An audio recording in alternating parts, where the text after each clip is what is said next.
Jordan and his impact on Dota 2. We will be casting from the PGM. Yeah, so observers, we apologize in advance. We'll be saying, please click on Wyvern, please click on X Hero. I don't even know what the lineups are right now, but I do know it's Alliance versus Viking. Who do you have favored as just teams based on what we've seen so far? Because Alliance got absolutely worked yesterday. Took a game off VP. They took. We talked about this before. I think in 2 games total, they had, I want to say, 5 or 6 kills. It was 3 kills each game. 3 kills each game. So but Viking, they just beat Gambit 17-0 as well. Yeah, that's true. That was another. On the other side, you know, we had some top hat schlackings. Yep, that is definitely true. If you win this game, I will be very proud. Based on what you've seen so far, which team has been performing? I guess it would be Viking in that, but they were lower bracket earlier. They were lower bracket earlier. I think they have a bit more to prove, and maybe they've been like less burnt out than Alliance, even though they played all the online tournaments. I think they felt more comfortable. Spike's gonna be there, but he has the illusory orb. We'll take some damage in the meantime. Viking's gonna invade the enemy triangle. You can see Kezu on that Timbersaw. We'll talk about the lineups in just a moment. S4 is going to take the second Art Spike of the game now. Arctic Burn to follow Shad. Doing a lot of damage with that Battle Hunter. Illusory Orb's just going to clip him, but he's not going to jaunt to it. Actually, he does. Limp. Has to be careful, though. This is going to be first blood going the way of Viking. Very aggressive play there from Limp. Ends up costing him his life. And I think finally things are going to break up here as we have yet another hook. So many things to talk about this game. If the action could just end, please. Lucent Beam, all right. Oh, a Ravage from Arms. That is, I believe, the 3rd Ursa Spike this game. Yeah, I think Nikobaby's used like 4 beams as well. Yeah. These games are always interesting when you go into lane and you have none of the resources that you should have had. So all the lanes are all different. They have to all walk back to the yeah, it's really funny. I think I'm surprised that they gave Viking Timbersaw because I think Kezu's looked specifically good on that hero, but also because in both their slackings that they suffered from VP, they gave DM Timbersaw. He just took over the game. Right. I will say that this game, it looks like their lineup is a lot better versus Timbersaw than their previous games. Like they actually have conditions to kill him. So maybe they're just going with, it's just some play thing, some lineup thing. We can deal with it if we do it a bit better. Yeah, they have a ton of magic damage. So that's rule number 1 against Timbersaw, I suppose. We're going to see the Boom versus Limp matchup, Razor versus Puck. Thoughts on this one? I think Razor wins slightly for the first bit because you don't need to get a big link. Like if you get a link like he has for 9 damage, that just gives you a big enough damage differential that he has to use his nuke for pretty much every CS. However, as the lane goes on, Puck's ability to farm is just better. I think we might see Boom go for more in the plasma field, which will allow him to keep up. Like I saw Nothing to Say at the major, he went like 4-1-1 or something, and he just kept up with Alina. Yeah, the farm has been pretty crazy on, I mean, Razor's not exactly the type of hero that'd be able to flash farm that easily, but teams have been able to work that out. I forget who it was. They picked up a Midas as like a 2nd item on this hero. Yeah, that was first Tundra. Tundra built... Oh, was that the 3 Midas? Wait, what's that actually? The infamous 3 Midas? I think it might have been. I'm not too sure. Fairy Fire is going to be popped here from Viking, so going to have to reset for Armis. But yeah, lineups as a whole, since we didn't really have a chance to talk about it, do you favor any team? Forget about the first blood. I know it's going to be hard to get that out of your mind. I think in my head, I think Timbersaw is just very good against how Alliance want to play. They like to play a lot of these tanky heroes. It's Lorenov from Gambit who got the Midas on Razor. Oh. Very good that game. Thank you, production. Thank you. Oh, Kezu gonna take a bushwhack here. Nikobaby, not a whole lot of mana, but gets that wand off. Lucent Beam, not quite enough to take out Kezu with that wand charge. So we have to reset yet again here. All right, we do have to talk about the hero of this game, which has been the hero of every game that has been picked. The Hoodwink.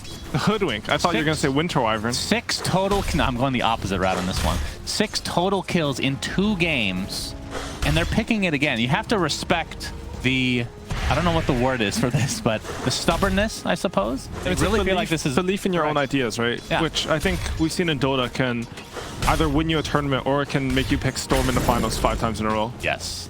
This has happened before to a nameless team. Yeah, I don't know who did that. Yeah. But it's happened to like everyone in Dota because the game is so complicated. Sometimes you just have to trust your own feelings, and sometimes like the input you get from losing a game doesn't necessarily make you change your opinion, correctly or incorrectly. Yeah, Celery's going to get dove on by Handskin. Pops the Fairy Fire with the Battle Hunger still applied. Finally wears off, and that last right click is enough for Handskin.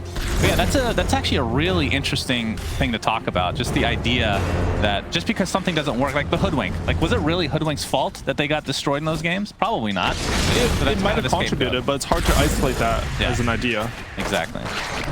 But I will say, and maybe this is incorrect, but position 5 Hoodwink so far throughout this tournament and the major has not looked good. It's position 4, well, other than the tops and mid, I guess. Yeah. Position 4 seems to be a little bit more consistent. It was very good at the major, I'm gonna say. Oh, it's weird because sometimes the things that are good or bad at a major don't necessarily translate into the tournament right after as well. It's like hard to draw conclusions, and I mean, if they're picking it this much, I mean, they won the first 2 games on it, right? And they look good on it.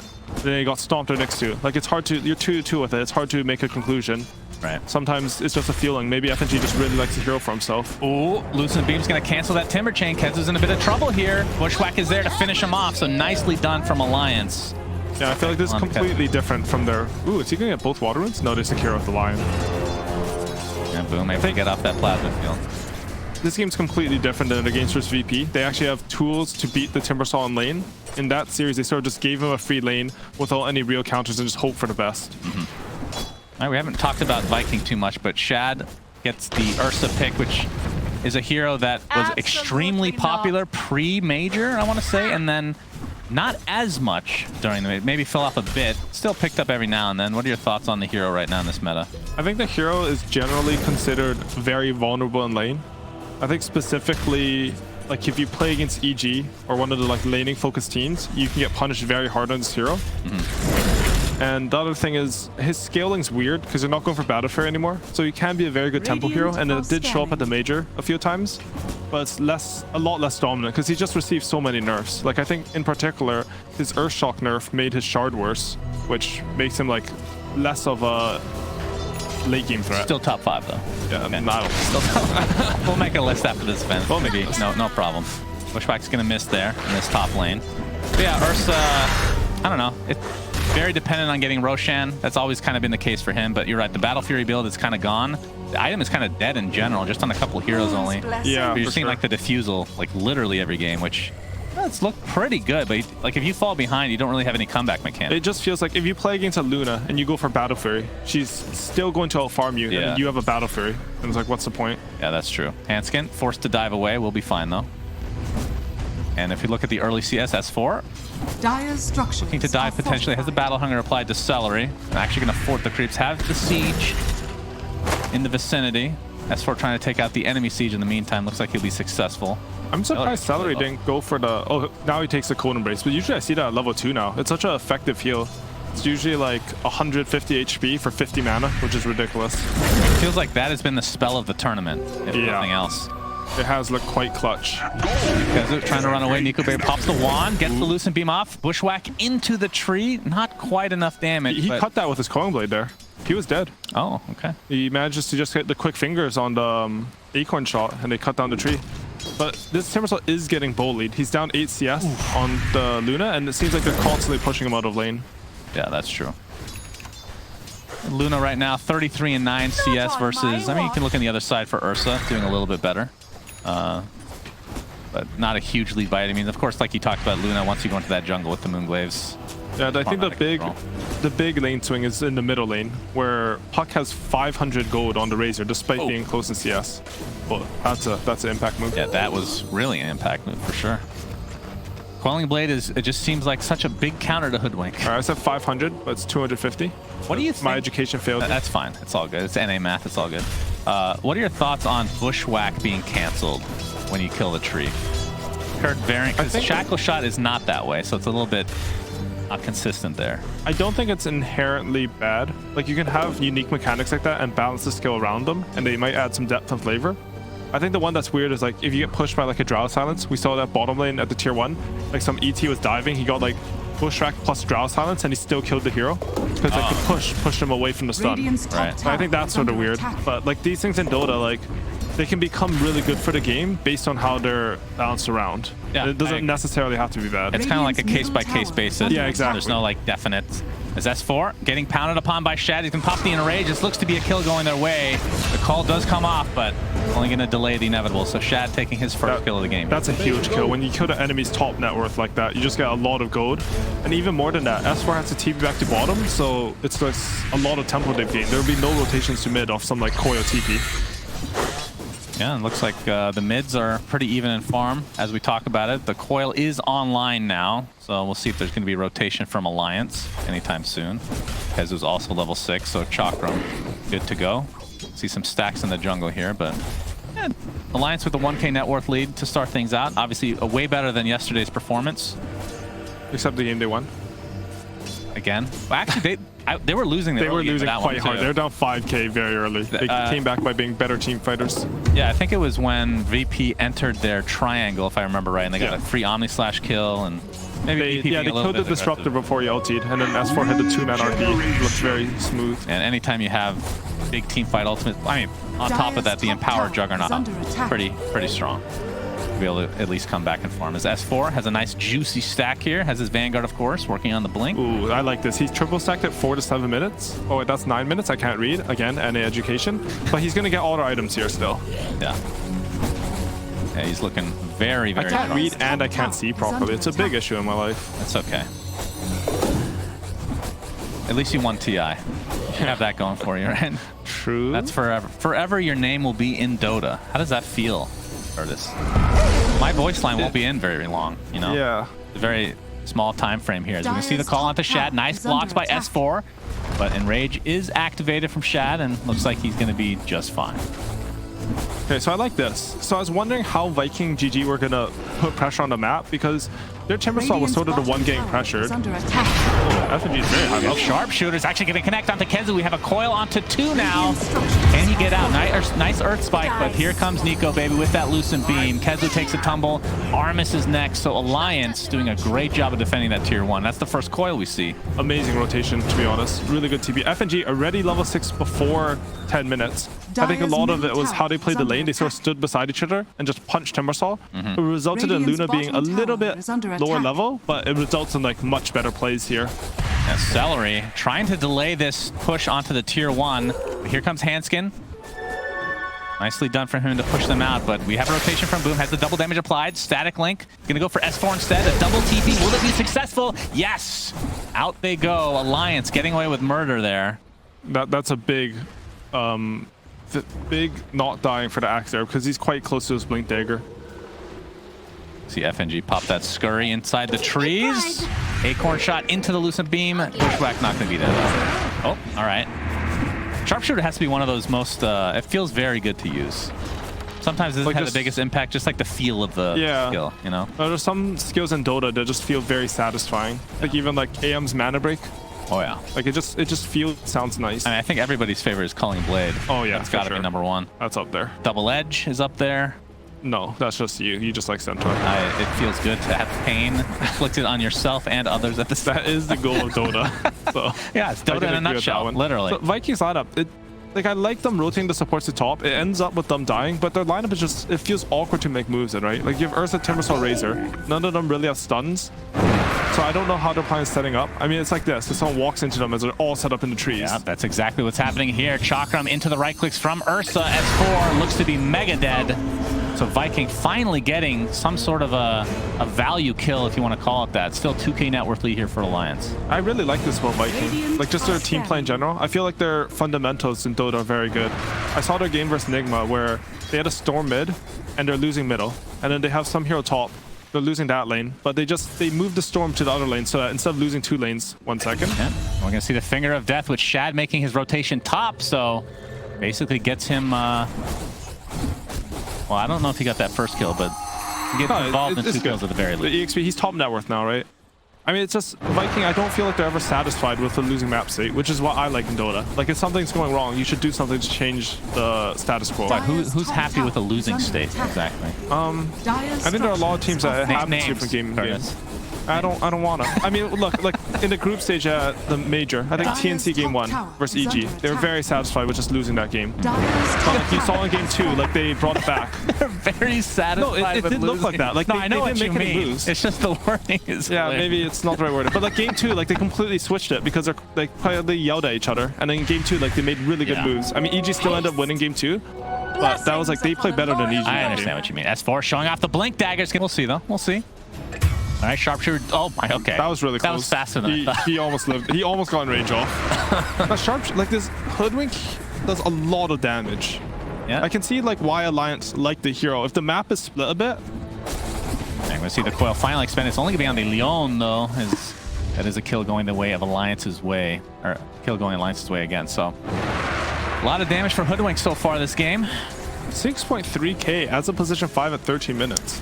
That's a lot of damage. He's having a lot more impact in this game versus the VP. Yeah, he's a very swingy hero. It's sort of like that with burst damage heroes. Like if the enemy is sort of even or behind you and you have burst damage, you can always kill them wherever you go. But if they get ahead, suddenly like your damage runs a bit flat and like you're bursting them to 40% HP. It does nothing on your map. You just die. It's a very swingy hero. The same with Skywrath. Yeah, that's another hero I'd like to see more of, actually, the Skywrath. We were seeing a bit of it when a Void was picked up just for that combo. At the major. There's a bit. I remember that EG game that ET, Skywrath, and Tiny. Blowing people up on the I love that camp. Yeah. They lost, but it looked cool. I mean, it doesn't matter if you... It's from the viewer perspective, as long as it's cool to watch. That is why these people play, for the entertainment. That's how they should be looking at it, for sure. Kezu in this bot lane, level 9 now, has that hood, going for the casual Sage, which I feel like if people continue to pick up the casual Sage without upgrading it consistently, then we're going to see more nerfs to this, which I'm hoping we don't see because I'm a big Sage buyer myself. Is that because you play Centaur? Yeah, but I don't... I go greedier build on Centaur. Straight hard, you know. Straight hard.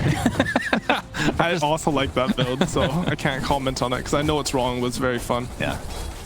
Chad inside the Roche pit. We're looking for the kill onto Roshan himself. I believe he does have the Morbid Mass, so they see him. As long as they can create some space here. Celery with a very early Cold Embrace. He's going to get set up by S4, but here comes Boom to the rescue with the Plasma Field. Seeing the coil onto 3 heroes, but S4 is going to be the first to die. It's only a trade for the support for now, though, as Limp has to dodge out of there. And Viking, full control of this area of the map Radiant's now. middle tower is under attack. Looks like he did not opt to actually go. I mean, there is a tree in there constantly, as a Hoodwink can be quite annoying with that little extra vision you get. I mean, that's something we don't really talk about. That does provide some anti-Roche capability for a lot. Not just anti-Roshan, but it's really good for dewarding. I think Jenkins has mentioned it a couple times, but since the sentry range got nerfed, you don't really want to place them on cliffs. They just miss every deward other than the one on the cliff. So you can put on the low ground, your 5 has some way to deward, AA, you know, Hoodwink, etc. Feels really nice. The Alliance here. This looks to be a free tier 1. Nobody from Viking really in the vicinity. I'm honestly really surprised at a skill build on FNG. Usually when I see this hero in support positions, they max the pushback. Yeah, we talked about... So game 1, he did the same build. And then game 3, he went for the Bushwhack max, which is the more common one. Okay. I know he didn't take Scurry game 1. Like, he didn't have it until level 8. That's true, too. Yeah. I didn't quite see what build he went for because I'm stupid and I can't join lobbies. I think game 1, I think specifically it was probably for the attempt. Oh, we're going to see a Roche attempt here. The orb comes out, but this is going to end up being a freebie for Shad. He has the Aegis in tow. See Kezu getting initiated on. The Eclipse goes out. It's going to be reserved just for the Timbersaw, and the Coil reserved just for the Wyvern. So it's going to be 2 quick kills going the way of Alliance despite losing that Roshan. Nikobaby getting right-click down with that static link applied from Boom, but will this cost him his life? It looks like it will. The call into the chop for S4, so 3 for 2, but Roshan did go Vikings way, and they still have it. And they kill both the cores on Alliance. I think overall that's pretty good for Viking. They do use the 9-second BKB. Honestly, I'm surprised that they could take the fight after doing Roshan and fare so well, because they basically traded Timbersaw for the Roshan, and then they took a 2-for-2 fight after. Middle tower is under attack. Now maybe not expecting it to be quite that low, but of course it is an Ursa at the end of the day. You can see the Intel replay here. Yeah, Boom ends up destroying Nikobaby. Nikobaby probably hoping that the egg would go off just a little bit sooner. That was actually a full 1.5 seconds, though. Pretty close. You see Kezu. Looks like Yules will be on the agenda for him, so the Dispel for Waning Rift. Good versus the Axe as well. As long as it's called, you can just lift them up. Yep. Also, I've noticed versus Hoodwink, teams have been favoring Yo Scepter a lot. It's a very slippery hero. Sometimes you just want to use him when he's split pushing so you can catch him. Yeah, he's like a squishier Treant Protector, I guess, in some ways. With a AoE stun and super high nuke damage. I mean, Tree has an AoE stun too, right? It's a fake one. Just dispel it. True. You can also dispel Hoodwinks. Just eat the tree. Chad, all right. Not a whole lot of mana to speak of, but still the Aegis has the Diffusal and working towards the BKB as a Sharpshooter will connect, has to pop the Enrage to ensure that he just doesn't waste this. Still 3 minutes left on that second life. As Artemis picks up a Blink Dagger, so perhaps this is when Viking want to have a go time. And they have the BKB on Boom, we've already shown that. Is that what they were waiting for, the blink on Lion, to try to use this Aegis in some sort of fight? I mean, to be honest, they haven't really got a chance to even try to use it, just because right after Roshan was such a long fight, they had to like reset the lanes. Generally, when Roshan dies, the lanes push into your team because you've just been killing this big neutral creep. But now we should see them start to go for moves with it. They have the Blink Dagger, they have the Sonj on Kezu, who can effectively frontline. I actually don't know how to pronounce Sange. Have to get to that as Panskin coming in with that stun ray. Look at this damage. S4 initiation with the Nikobaby Eclipse. More than enough to take out Kezu. Boom had to pop his BKB, so now it's down to 7 seconds. Gonna get dove on, but Spirit Vessel applied as well. Has to be careful because S4's in the vicinity. Could get the blink call, but just out of range for him. Lose your orb, not going to connect as well. Boom doing a good job there as the egg being taken out by Ursa quite easily under the tier 1 tower. Static Link was going for quite a while, but it matters not. S4 able to net the kill onto Boom. I believe he got it with that Battle Hanger, if I'm not mistaken. That was a very lazy tier 1 push from Viking. Like, you have the Aegis, you have her blink on Lion, they still just walk up to the front and try to hit it. Like, if you're going to try something with the timing, you should commit a smoke, you should commit some wards. At least go around with them, try to get a jump. Now we have a Blink Dagger on Limp. As Shad just wants to finish this tower, knowing that this Aegis is going to be running out in the next minute or so. Sharpshooter connects, but yeah, this should be a free tier 1 for them now that Alliance have kind of expended most of their resources. You can do this sort of play where you walk up and hit the tower if you're like that much stronger than them. You know, they have no Eclipse, they have no egg. They're not even choosing to do it. So surprising. But if you're even strength and you just have an Aegis, like, you need to use the Aegis to pierce into them. Use a smoke, place a high ground ward, and like, you can jump them. You'll win the fight. Yeah, it feels like the Aegis hasn't had any kind of an impact. I mean, Alliance has just grown their lead since giving it up. Honestly, I feel like teams are sort of not... I don't know. Like, I don't know if their Dota theory's bad or like it's changed a bit. Artemis with a nice blink hex. Chakram to follow with a Finger of Death. Not quite enough damage to take out S4. In fact, he's just going to TP out. Perhaps a little bit scared of rotations coming from Alliance, but we can see on the minimap that was not the case. Shad finally takes out this tier 1 tower. Sharpshooter connects, but it's with an enraged target, and Handskin just gets slapped down. And there's the Aegis, finally down with that bushwhack. He has no enrage, but it doesn't look like Alliance are in position to do anything with it. Yeah. Yeah, so if you look at Aegis, like in theory, the first Aegis, what it's supposed to give you is a little bit of map control. You can run to areas that you normally wouldn't be able to control. Usually what that just translates into is you take a tier 2 and you can take the enemy shrine. The second Aegis is the one where you sort of want to go high ground on. But I feel like I've seen a lot of Aegises either die alone or not been used at the front of their team. And what this results in is you don't get the same sort of map control from the first Aegis, so the second Aegis also becomes less impactful. I think it was very prevalent in the Quincy T1 series. Like, they took the first 2 Aegises and they didn't use it to push forward on the map at all. Yeah, as a result, like, they lost net worth while having Aegises, which fundamentally is just incorrect in Dota. I think in that series, though, I mean, yeah, you could look at it either way, but I feel like T1 just played really well. You can play really well, but like, if they're playing at an appropriate level, like, they just have more resources than you. They should be able to push you back. Like, from a resource standpoint, like, they just have an extra life, right? An extra hero. You can't outplay that unless they're messing up as well. All right, we have a smoke from each respective team. Doesn't look like they're going to run into each other. There is a double damage bot that they might fight over here. Looks like Shad should be able to get it, though. Although, no, Limp jumps in and takes it himself. S4 with the initiation, bushwhack to follow. The cold embrace, but that sets up the sharpshooter into the coil. Look how low he's getting. He has to pop his BKB. And now that he's already used most of his resources, still has his ult, but I feel like Viking just need to back out now. They need to run. They're getting your call here. Or Eclipse.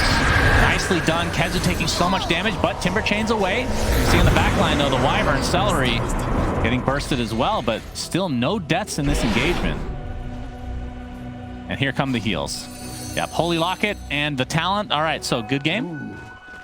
Hey, It's going to heal a lot, but to be honest, that fight looked pretty good for Alliance, right? Like, they managed to make the Ursa pop the BKB. Sort of, you could see, like, if they don't get a clear jump with the Lion on Vikings lineup, it's hard for them to take these engages. Ooh, they know where Phoenix is. They might catch him. Miss. Ooh, not quite. Hanskin with 0 charges on the Spirit Vessel right now. Honestly, felt a bit weird. Lion just stunned the fog. He had a blink dagger. But, you know, you don't see him, so it's hard to go for, like, the blind jumps. Yeah. Those are sort of plays, though. I feel like you might as well try, you know? It's, like, very low risk. It happens, though. Like, there's a lot of stuff going on in Dota, and it's easy to, like, commentate, like, some perfect play, but it's way harder to do when you're actually playing the game. You have to, like, keep up calm to worry about a billion things, what your opponents are doing. Yep. I mean, we talked about this yesterday, but well, not to bring up that video again. Okay, it's called the selective attention test. Oh, I know the real name now. Yes, okay. my friend messaged me. She said I was very stupid, and this is what it's called. I'm sure they did not. So everyone, Google the selective attention test in case you're wondering why some pros don't do some small things. There's just too much to focus on in Dota. That video actually blew my mind. I'm not gonna lie. I feel like such an idiot. You learned that you can't count or follow the videos. So. That's true. I did everything wrong in the video. It's NA math again at its best. No, our education system has failed us. It's not our fault. That's true.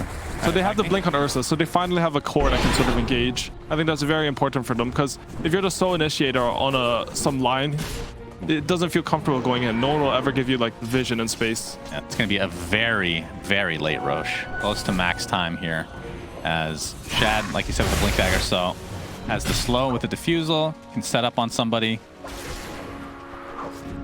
See if they can actually, I mean, a lot of this feels like it's predicated on the Lion actually getting the blink initiation off. Yeah, of course, you do have counter initiation with Wyvern as long as the positioning is correct. And on the side of Alliance, you don't, like if there's an enraged Ursa hitting someone, you don't have that much to save them. You can pop some core or some stuns, but he has a lot of stage resist. So this game, as most games in Dota do, will come a lot down to who gets a better jump, which is why Limp, as you can see, he's gone for the hang on this. So it counters that jump. Yep, the classic item of this tournament. Everybody seems to be going for it. Also going for Air on Disc. Feels like if you're not going for it, you're doing something wrong these days.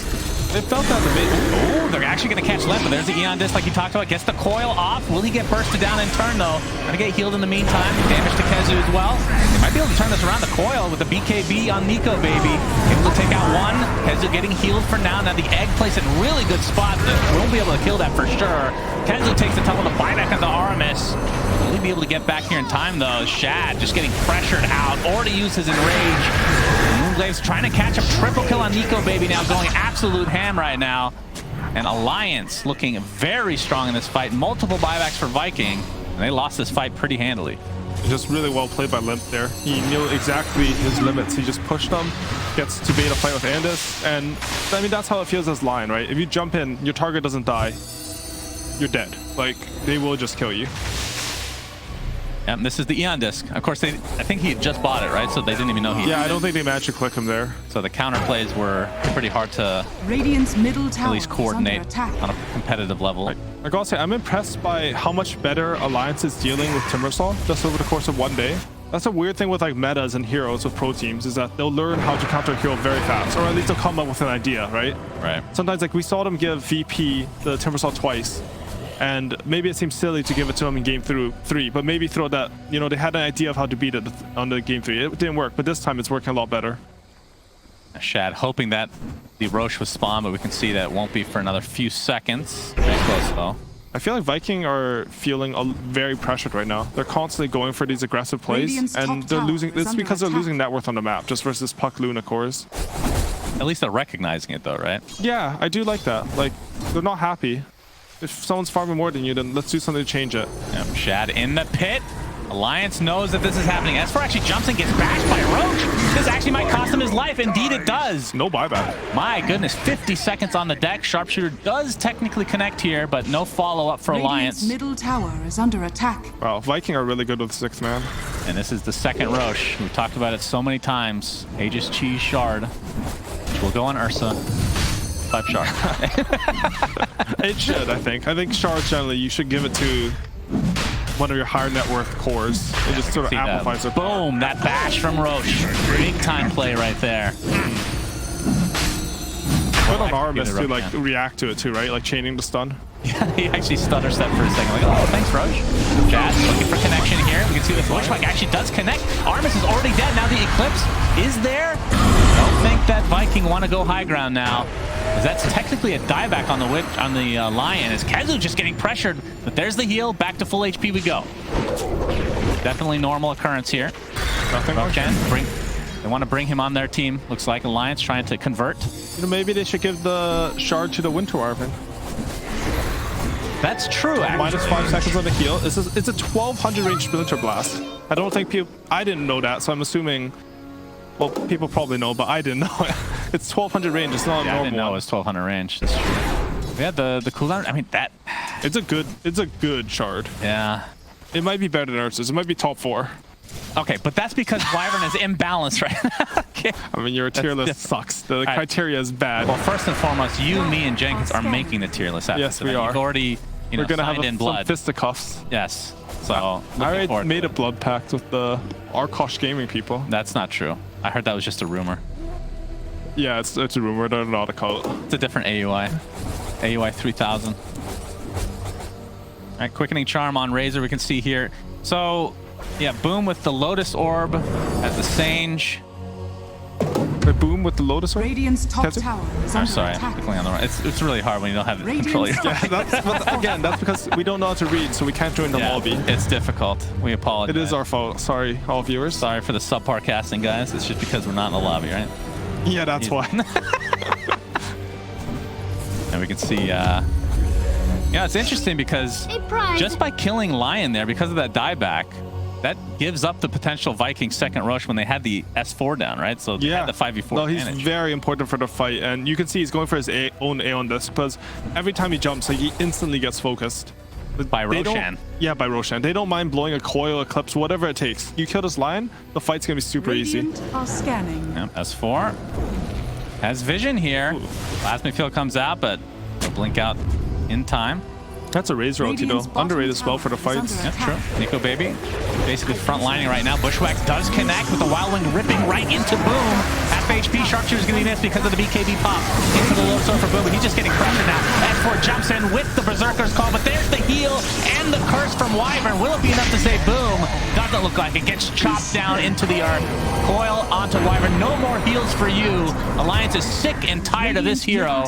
Has 3 dead for Viking, and this should set up a free rush for Alliance. I think Alliance they should be feeling very good about this game. And the fight for Viking, they're just very opposite, you know? They're running in 1 by 1 through a ward up the hill.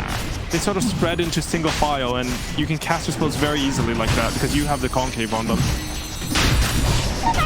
All right, well, this is... Who gets the shard? I think Phoenix's shard is really good, but it's a support, obviously. The thing about giving support shard is like... I know you're not a big fan, even though you play support. Supports don't matter in Dota. Like, their lives are meaningless, so you should just power up your strong Chad cores. I mean, the Luna shard's pretty good, and obviously Axe, we've seen it so many times. Well, I don't know if he's even going for that build, so it might not matter. You see this replay here.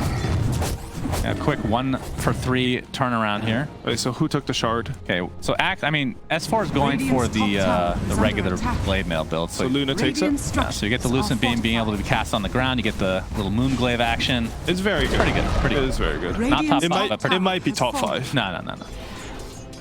You know, it's funny because I get these comments all the time that I think like 15, 20 items are top 5, when in fact I literally only say Ursa is top 5. I just said it so many times that people forget it's the same one every time. Like, people aren't listening to you, so it's hard to differentiate between the words. Yeah. So you can relate now to Cinder because it's basically like 2 people solo cast. We don't listen to each other at all. That's how it should be. Yeah, exactly. That's the beauty. Just like playing Dota, it's 5 individual players with no teamwork. Yeah. TI winner right here, guys. Learn from the best. All right, so tier 2 tower down for Alliance. They have the Aegis, obviously, and the Cheese. a 14, oh, now 13k net worth lead. So they are almost certainly here in the driver's seat. Then he's gone for the Desolator. I like that. Whenever you play with Luna, I don't think you should be relying on her to solo carry the game, even if she has super high net worth. Oh my, Lucid Beam into the Sharpshooter and the Illusory Orb. Aramis dies in the backline. 50 seconds, no buyback for him. Nikobaby, that Lotus Orb applied. And the heals from Handskin. I guess they have heals of their own. Yes, and I will say, I think if you pick Wyvern first two, you should ban Phoenix. Just counters everything that Wyvern wants to do. You ult damage and heal, you have your own heal, and most importantly, fight. Yeah, we have the call in, but that cold embrace on the Boom is gonna be at full HP, but the coil onto 2 in the back line. Limp and company doing work here. Kezu looks like he might survive, and Nikobaby getting quite low, of course, still has that Aegis, and what do you say with that? Push potential now coming from Alliance, should be able to get this Rax pretty cleanly. Yeah, I think that Desolator on Limp was a really good option. And back to Phoenix, I think what counters Winter Wyvern in my head is heroes that, like if you heal someone, they're stunned for 4 seconds, even though they're healing a lot. So if you can create a scenario where when they come out of that heal, even if they're full HP, they feel bad, like they're on top of a Phoenix Egg, for example, then all of a sudden a lot of the heal's utility is minimalized. Yeah, it's whatever. It gets even worse when like Handskin here has shards, so you can use the Sunray while in eggs. Yeah. You just do both simultaneously. So yeah, that's actually a really good point. Like if Undying was a good hero, like he'd be really good, right? Because you go into the Code Embrace and then there's 3 extra zombies on you and your team's running away. Things like that. Pit Lord, Phoenix. If Undying just had any mid-game or late-game potential at all. Yeah. Sad times for him. It's been a sad 10 years, really, for being honest. That hero was broken. What was it? Chengdu Major, whatever that was. Very brief life for December. Mr. Undying. Yeah, that hero's a mess, to say the least. As I believe a nullifier was being built on Ursa, so that is to counter the Eon discs here. Be able to dispel that constantly. That is the hard counter. The problem is the Eon disc is just so much cheaper. It is. Like, I mean, Nullifier is a good item. I think it's underpicked, but right now it's only picked because of Eon. Would you agree with that? And I guess Ghost Scepters. Yeah, generally, yeah. I think it's undervalued for what it does. Like, for example, if you put Nullifier on the Ursa, he becomes a creep. They can't use Overpower, right? Like, there are scenarios where that item is very underrated. The stats are good, but they're awkward stats. They don't give you, like, HP. Or attack speed. Yeah, it's basically, I mean, 80 damage only carries a build. I think it's underrated. I saw, was it LGD? Radiant's bottom it might have been Faith Beyond who built a nullifier on like the 3, and it looked really good. Oh, is that the major? Yeah, I think so. I can't remember. I might just be talking completely out of my ass. Probably didn't even happen. As we have the FNG die the sidelines here, so only a 5v4, still with the Aegis though, but less than a minute. The question is, do they actually want to fight without FNG? How important do they think Hoodwink is? It's important. You still want to pressure those Aegis, but I think when the Aegis are like 20 seconds, you want to start getting back. I've seen Viking make the play where they tail the Aegis and like kill them right as it pops, because it's very good with his timers. Were you, for EG, were you the timer? I have a mental block where, because I can't read, I can't write down the timers. Okay. It's very bad. So when you say you can't read, it's just like dyslexia or something like that? I can read. I just... Because when you were on the podcast, you read just fine, I thought. No, I can read fine. I'm just... Yeah, where does this meme come from? Exactly. I don't know. One of my friends, he has like several advanced degrees, you know. And he just so compared to a very smart friend. Yeah, he just likes to say he can't read. He just memorized how a bunch of words look, and he's very stupid at Dota, so I believe him. Oh, okay, I see. And we see Boom now with the Assault Cuirass, and Kezu. I mean, he's pretty farmed overall. Going for the BKB next, but might not live to see it, as this is growing into a gigantic advantage for Alliance. It's 17k right now. Now, if you're in Alliance position, obviously they don't know how much exactly that they're up by, but they know that they're up. Do you wait for third Roche? Is it just like this disciplined play where kind of methodical in nature, but it's the higher percentage play? Yeah, I think you should wait for third Roche, but you shouldn't give the enemy team too much respect. Like, you should still control areas and prevent them from farming.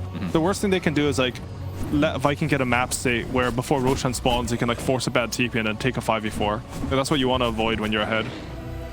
So I would like to see him maybe put some wards in enemy triangle, maybe put some lane wards to make the enemy team unable to get a base. Just farm your 37-minute items, make sure they can't farm their 37-minute items, and then you'll be good to go. S4 still has the cheese right now. So we have a butterfly now. Oh, I like this a lot. They stacked up the ancients so that they could get all those tier 4 items. Yeah. It's a big difference, like having one set of neutral items. Especially when you get to the tier 4s for sure. Yeah. We're seeing Celery getting destroyed here. Cold Embrace. First time we've seen someone die in Cold Embrace. That's true. Literally. Yeah, pick Phoenix versus Winter Wyvern. I guess it's a so. good counter. Yeah. Got level 25 now on Puck, so look at this damage. Daedalus, Witchblade, Desolator, disgusting build. This Kezu gets Lucent Beam out of the Timber Chain, heading into the Bushwhack, and choppity chop from Mr. S4 has the BKB activated, and this should create enough space for them to at least poke at the high ground. You can see that buybacks are there for Viking, though. Just ran a lap in the Radiant Radiant's base. middle tower is under But this is what I mean. Alliance are doing a really good job here. Because every time Viking, they so disrespect their map control, they go and they punish it. Oh my god, Limp. Yundis is popped, though. That might be the biggest deal here. Might have to blink out. He's out of there. But this will create enough space for them to get at least this tower. You see the buyback is available for Kezu. It's 45 seconds. You feel like... Okay. Luna with the tower down. Yeah, too late. Fight into it. It's called Radiant's middle barracks. So that's going to be the second racks now for Alliance that they have mounted a 22k net worth lead as Celery takes a tumble, has to buy back along with Kezu. You can see the Lion Aramis dying as well. Now the Eclipse comes through with a big wave to actually tank up a lot of it. Manta pop from Nikobaby, getting a lot of damage stolen. But in the meantime, you have the Egg low ground with that Sun Ray. Forces everybody from Viking back for now. So Alliance can just reset. They basically get that second racks for 3 buybacks. Yeah. It's an amazing trade for Alliance. 2 buybacks. Yeah. And they're still having this tier 4 item advantage as well. I don't think Viking has one, if I'm not mistaken. Yeah, I don't think they have any items. They haven't been able to push out their base at all. They are coming up into their own triangle just because they know that Luna has no BKB. I think they should have a read that if Alliance get the next Aegis, the game's over. And if Viking get the next Aegis, there's like a sliver of hope, but it's probably still over, but it's like the only chance you have. And Nikobaby is about to finish off a Satanic. Flicker picked up for Alliance. I don't think anybody's actually using it. We've talked about this item very... Yeah, Nikobaby should take it. It's the best item. It is the best tier 4 item, right? I think it's by far. Best. Yeah, he took it. You can blink out the Link. He can blink away from the Ursa. And you kind of can replace boots to some degree. Yes, get for some sure. movement speed. It's way too strong. As Kezu's going to get caught out. This will be a dieback if he's not careful. Sharpshooter's there. Into the Sun Ray. Looks like he's getting healed up a bit, though. Timber chains away to safety. Nikobaby with the Lotus Over Replied Shad now on the run. Already in rage. Already popped the BKB. He can't help out in this fight, but they might be able to turn this around with that static link. And BKB on boom, but the Satanic from Nikobaby. Not a whole lot of damage because of the damage stolen, but they have enough damage in numbers. And this should be GG as Alliance absolutely destroying Viking in this game. Yeah, very clean game from them. I think Viking, they made some good plays where they're able to, like, even though their heroes didn't do much, they're able to get a pick on bottom just by like hiding in the trees on Axe and